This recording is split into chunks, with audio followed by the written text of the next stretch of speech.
Pada kali ini kita akan mempelajari mengenali label bahan kimia. Ini adalah suatu bahan kimia, maka kita harus tahu informasi-informasi yang ada pada label ini.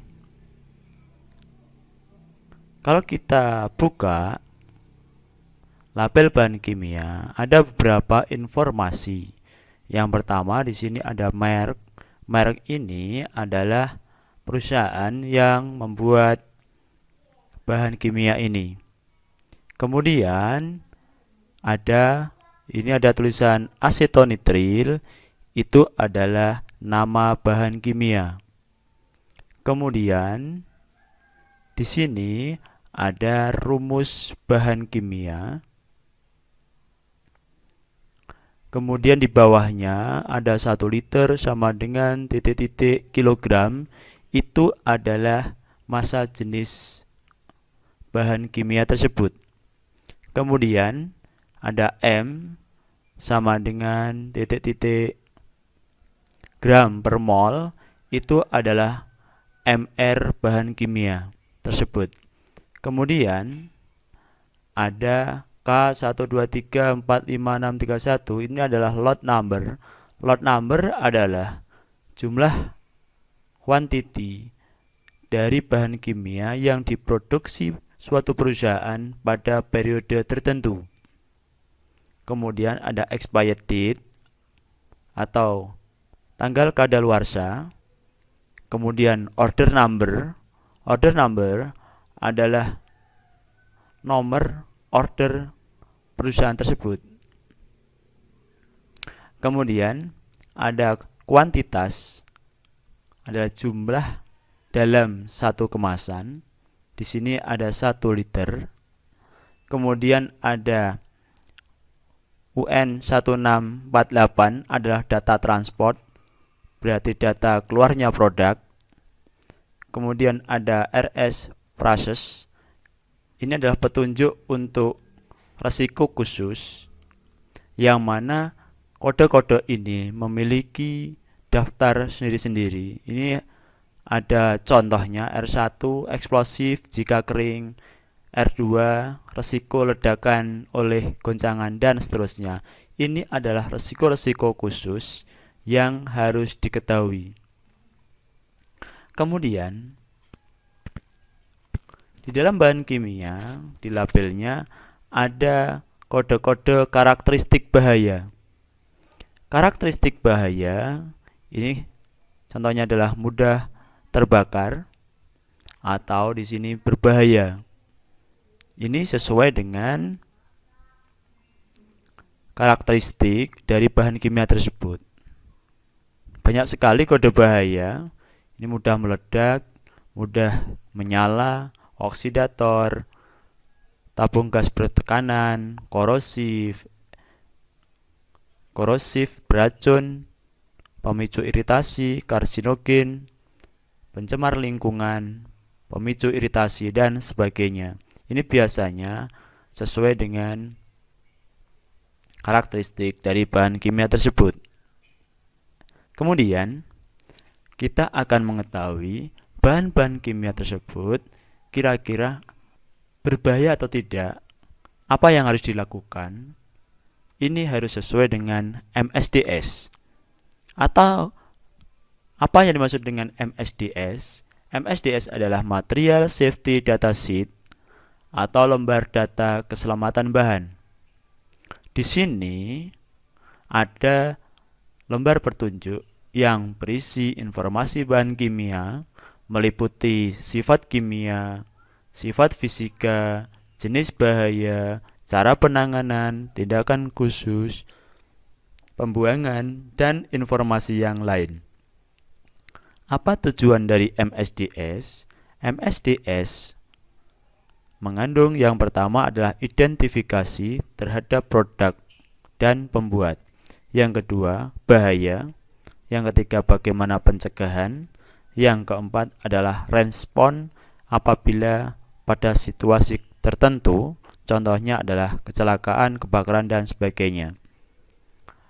MSDS bisa diambil dari perguruan tinggi atau bisa di searching di internet. Contoh dari MSDS bisa dilihat, ini adalah MSDS dari asam sulfat. Yang pertama adalah identifikasi. Di sini asam sulfatnya 93% dengan formula H2SO4 dengan kode kesehatannya 3, terbakarnya 0, reaktivitasnya ada 0.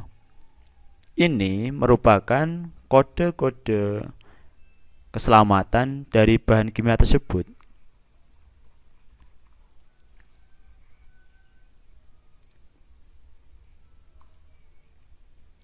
Kode tersebut dalam MSDS berdasarkan warnanya. Biru ini adalah kesehatan atau health hazard. Kemudian 2 adalah mudah terbakar atau fire hazard. Kemudian kuning ini adalah reactivity. Kemudian putih adalah specific hazard. Di sini sudah ada kode-kode sesuai dengan urutannya. 4 mematikan, 3 adalah sangat berbahaya, 2 berbahaya, 1 sedikit bahaya, dan 0 normal, dan seterusnya. Kemudian terbakar itu ada 4, berarti mudah terbakar pada 73 Fahrenheit, 100 Fahrenheit, 2 200 Fahrenheit, 1 200 Fahrenheit, lebih dari 200 Fahrenheit, dan 0 tidak mudah terbakar. Kemudian reactivity itu 4 merupakan menimbulkan ledakan. Kemudian 3 dengan panas dapat menimbulkan ledakan. Kalau 2 violent chemical change berarti dapat berubah secara kimia. Kemudian 1 unstable if heat berarti tidak stabil terhadap panas. Yang 0 adalah stabil. Kemudian yang putih ini ada berapa specific hazard. Yang oksi adalah oksidasi, kemudian acid, asam, alkali, korosif, strip tidak digunakan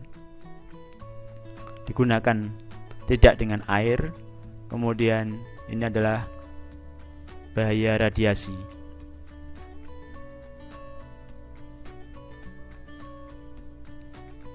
Nah, kemudian di dalam MSDS ada komposisi. 93% ini terdiri dari air, yaitu 7%, dan asam sulfat 93%. Kemudian di dalam MSDS ada pengenalan bahaya, berarti bahaya-bahaya apa saja yang ditimbulkan oleh asam sulfat. Kemudian ada tata cara pertolongan pertama pada kulit, mata, pernafasan bila tertelan. Kemudian tata cara penanggulangan kebakaran. Kemudian ada data pengontrolan dan perlindungan diri, berarti harus pakai alat pelindung diri apa saja. Kemudian ada data fisik, titik cair, titik didih, tekanan, kelarutan, bentuk, bau, dan sebagainya. Kemudian stabilitas dan reaktivitas. Kemudian di situ ada informasi tambahan bahwa kondisi yang paling buruk dapat menimbulkan karat, kemudian kanker, bila terpapar dapat berakibat fatal, bersifat menghancurkan jaringan tubuh, dan sebagainya. Kemudian MSDS ini disetujui pada tahun berapa, disetujui oleh siapa, WFP, dan sebagainya. Ini merupakan data-data yang harus diketahui dari MSDS, dan MSDS harus diketahui sebelum praktek dengan bahan kimia.